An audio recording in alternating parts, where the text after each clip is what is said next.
Hello दोस्तों, स्वागत है आप सभी का ट्रिकी नॉलेज गुरु में। दोस्तों 13 दिसंबर यानी कि मंगलवार का कौन बनेगा करोड़पति को जा चुका है। तो चलिए दोस्तों हम लोग खेलते हैं आज के दोनों क्विज। तो पहले हम लोग खेलेंगे डेली क्विज। तो डेली क्विज वाले ऑप्शन पर मैंने कर दिया क्लिक। पहला प्रश्न आ गया आपके सामने। पहला प्रश्न है, for cotton cultivation which among the following soils is considered most suitable. तो यहाँ पर पूछा गया दोस्तों, कपास की खेती के लिए निम्नलिखित में से कौन सी मिट्टी सबसे ज़्यादा उपयुक्त मानी जाती है। तो ये है दोस्तों ब्लैक सॉयल यानी काली मिट्टी। तो पहले का आपको बी ऑप्शन लगा देना है, पहले का बी ऑप्शन लगा देना है, सेकंड ऑप्शन। अब बढ़ते हैं आगे दूसरे प्रश्न की तरफ। और दूसरा प्रश्न है, R K Narayanan has written which of the following book. तो यहाँ पर पूछा गया है आर के नारायण द्वारा कौन सी पुस्तक लिखी गई है। तो दूसरे प्रश्न का सही जवाब हो जाएगा स्वामी एंड फ्रेंड। तो स्वामी एंड फ्रेंड यानी दूसरे का ऑप्शन ए, दूसरे का ऑप्शन ए लगा देना, ठीक है। आगे बढ़ते हैं तीसरे प्रश्न की तरफ और देखते हैं तीसरा प्रश्न क्या है। और तीसरा प्रश्न है, in which year State Bank of India was founded. तो स्टेट बैंक इंडिया की स्थापना किस वर्ष हुई थी। तो तीसरे प्रश्न का सही जवाब हो जाएगा दोस्तों 1955।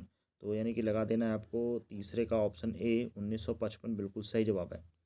आगे बढ़ते हैं चौथे प्रश्न की तरफ और देखते हैं चौथा प्रश्न क्या है। और चौथा प्रश्न है, which of the following short film was India official entry to Oscar 2023। निम्नलिखित में से कौन सी शॉर्ट फिल्म ऑस्कर 2023 में भारत की आधिकारिक प्रविष्टि थी। तो सही जवाब हो जाएगा दोस्तों last film show, last film show यानी छेल्लो शो। तो चौथे का लगा देना है आपको सी ऑप्शन, चौथे का सी, लास्ट फिल्म शो छेल्लो शो। तो अब आगे बढ़ते हैं पांचवें प्रश्न की तरफ। और पांचवा प्रश्न है, what is the full form of pan. तो बताना है आपको कि जो पैन का फुल फॉर्म है वो क्या होगा। तो पांचवें प्रश्न का जो सही जवाब हो जाएगा वो हो जाएगा आपका ऑप्शन सी यानी परमानेंट अकाउंट नंबर। तो पांचवें का आपको सी ऑप्शन लगा देना है, परमानेंट अकाउंट नंबर ये होता है आपका। तो ये हो गया हम लोग का डेली क्विज यानी IDFC first bank daily quiz. अब आगे बढ़ते हैं दूसरे क्विज की तरफ और अब आते हैं हम लोग पेरी मैच क्विज की तरफ। पेरी मैच क्विज वाले ऑप्शन पे मैंने कर दिया क्लिक। पहला प्रश्न है, which African country was the first ever to qualify for the world cup. तो विश्व कप के लिए क्वालिफाई करने वाला पहला अफ्रीकी देश कौन सा बन गया है। तो ये है इजिप्ट यानी कि मिस्र, ठीक है। पहले का लास्ट ऑप्शन लगा देना इजिप्ट यानी कि मिस्र।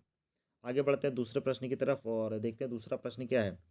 दूसरा प्रश्न है दोस्तों, in which field is the Pulitzer prize awarded. तो पूछा गया है कि किस क्षेत्र में पुलित्जर पुरस्कार प्रदान किया जाता है। तो दोस्तों ये दिया था पत्रकारिता यानी कि जर्नलिज्म के क्षेत्र में। तो दूसरे का लगा देना है आपको सेकंड ऑप्शन, बिल्कुल सही जवाब। आगे बढ़ते हैं तीसरे प्रश्न की तरफ और तीसरा प्रश्न है, grand old man of India के नाम से किसे जाना जाता है। Who was known as the grand old man of India. तो तीसरे प्रश्न का दोस्तों सही जवाब हो जाएगा ऑप्शन ए, दादा भाई नेहरू। तो तीसरे का लगा देना है ऑप्शन ए, बिल्कुल सही जवाब। आगे बढ़ते हैं चौथे प्रश्न की तरफ और देखते हैं चौथा प्रश्न क्या है। चौथा प्रश्न है दोस्तों, in 1942 which movement was launched by the Mahatma Gandhi. Mahatma Gandhi द्वारा कौन सा आंदोलन चलाया गया था 1942 में। तो 1942 में क्विट इंडिया मूवमेंट, भारत छोड़ो आंदोलन चलाया गया था। तो चौथे का ऑप्शन ए लगा देना है, ठीक है। आगे बढ़ते हैं पांचवें और अंतिम प्रश्न की तरफ और देखते हैं क्या है। तो पांचवा प्रश्न पूछा गया है आपसे, tropic of cancer passes through how many state of India. तो बताना कर्क रेखा भारत के कितने राज्यों से होकर गुजरती है। तो दोस्तों ये गुजरती है 8 राज्यों से। तो ये हो गया पाँचवें का सी, ठीक है। तो मिलते हैं अगले वीडियो में, तब तक के लिए धन्यवाद। चैनल पे पहली बार आए तो सब्सक्राइब करिएगा, वीडियो पसंद आए तो लाइक करिएगा और वीडियो को कर दीजिएगा ज़्यादा से ज़्यादा शेयर। मिलते हैं अगले वीडियो में, तब तक के लिए धन्यवाद। जय हिंद, जय भारत।